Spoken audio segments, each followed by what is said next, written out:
Thank you so much, John. My name is Pat, and I want to start with what I love, which is dinosaur. How many people love dinosaur here? Okay, a lot of dinosaur fans.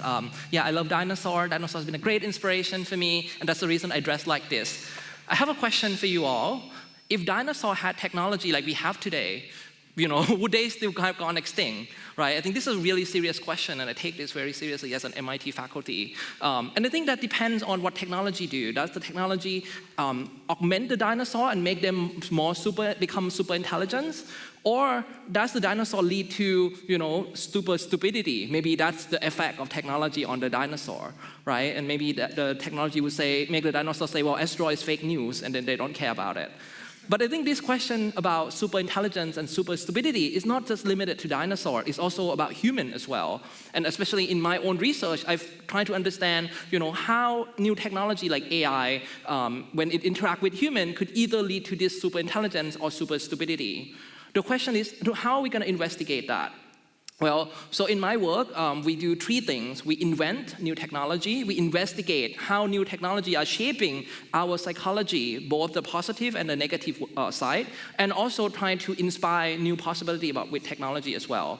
For example, we're thinking about how can we design AI that can support long-term thinking and long-term human flourishing, right? This is a really, really important aspect of human psychology. Psychologists have found that people who feel more connected with their future self make better financial decisions, perform better in school, feel happier in their life. So what can we do about that? Well, in our lab, we design a digital twin that allow a person to connect with an older version of themselves. You can see an older version of Pat. I think he still looks handsome, even though he's supposed to look like 60 years old. He's a 60 years old digital twin of me. And in my group, my student and I, we developed this system that allow people to create this digital twin easily. And then it's not just a replicate of their current self, but a digital twin that have a temporal gap. So they can envision what that future might look like, and the AI can help that make it more vividly.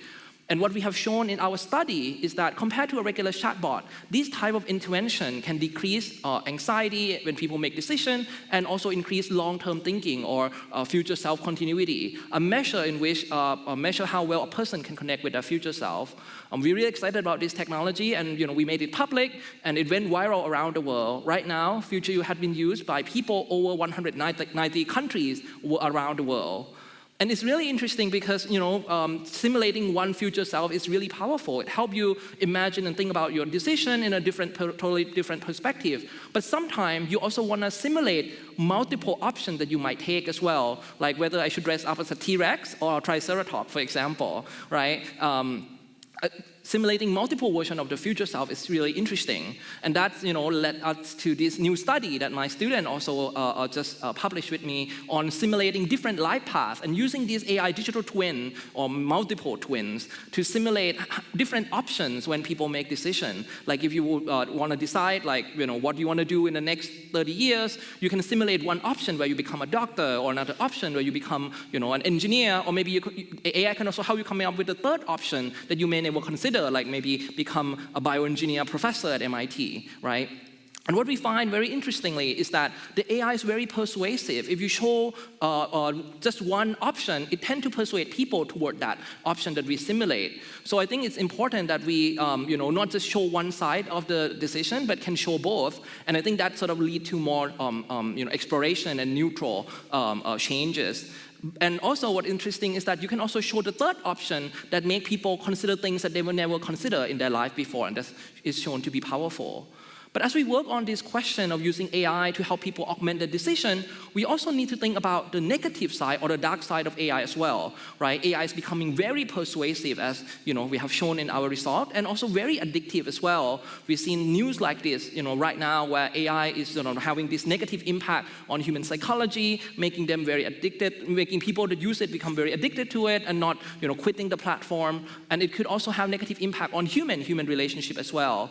In fact, our early work on this have shown that we need to really pay attention to the psychological effect of chatbot use.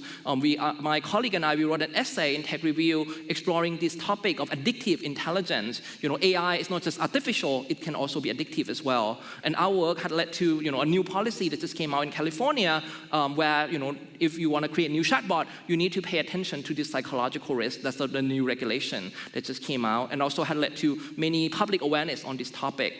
But I think this is not enough, right? We need to come up with new ways to think about this AI safety. What if we can design something like a nutritional label for AI? Imagine, right, like if you can have like this kind of visualization that you can look inside the AI, how many calories it has. Maybe some AI, gonna make you have more calorie than the other. But think of this as a metaphor, right? You can look inside the AI and see what it's made of, and you can use this to make decision what AI is good for you or not good for you, right? And I think the key ingredient here is to be able to look inside the AI, and that's what we did in this project, where we come up with what we call neurotransparency, a new way to kind of try to make neurons, right, of AI, which is considered a black box, become more transparent, so that you can kind of have this visualization that see, for different AI that you create. As people create personalized companion AI, you can create this visualization to show which AI is more sycophantic, which AI is more toxic, more positive, more negative, different behavior that could actually have a dramatic impact on the user. And we have done this by analyzing the neuroactivation. Think of it as fMRI for human, but instead for AI, right? Where you can analyze the weight in the neural network and the activation pattern as you put in different system prompts to create your own AI system.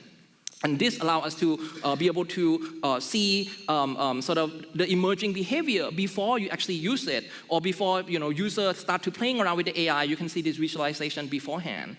And it's really encouraging because the way that we have approached this have shown to be very impactful. In fact, these visualizations are really correlating with the behavior of the AI, and users also find it very engaging that they want to use this before they actually chat with the AI.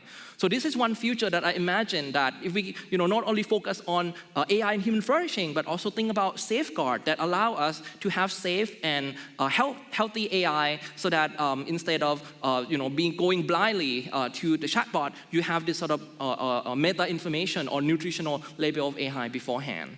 So this is just two examples of how we can steer the AI to make us more intelligent rather than make us more stupid, right? We need new technology that focus on things related to human flourishing, and also safeguard that makes sense, look at human psychology, mental health, and many more, right? But there are definitely many more work that need to be done in this area. As my colleague, Professor Sherry Turkle, has always said, the biggest question is not what AI can do, but what it is doing to us, and we should take that question seriously. This is me as a PhD candidate at MIT, staring into the unknown, thinking about, all these amazing and exciting problems in AI and how we can sort of steer it to have positive direction. At that time, I think all these questions are a little bit overwhelming, but I'm so lucky that, MIT hired me back after my PhD to be here at the Media Lab to start a new research group focusing on this question of how we can use AI to support human flourishing by inventing, investigating, and inspiring better future. And this is my team of graduate students. I think some of them are here. They are the ones that deserve all the credit for this exciting work that we are doing. And with that, I would like to end by saying, if we can, do this and we can think more seriously about this question, hopefully we'll have the future where we all have superintelligence, not super stupidity, and enhancement rather than extinction like dinosaur. Thank you very much. Thank you.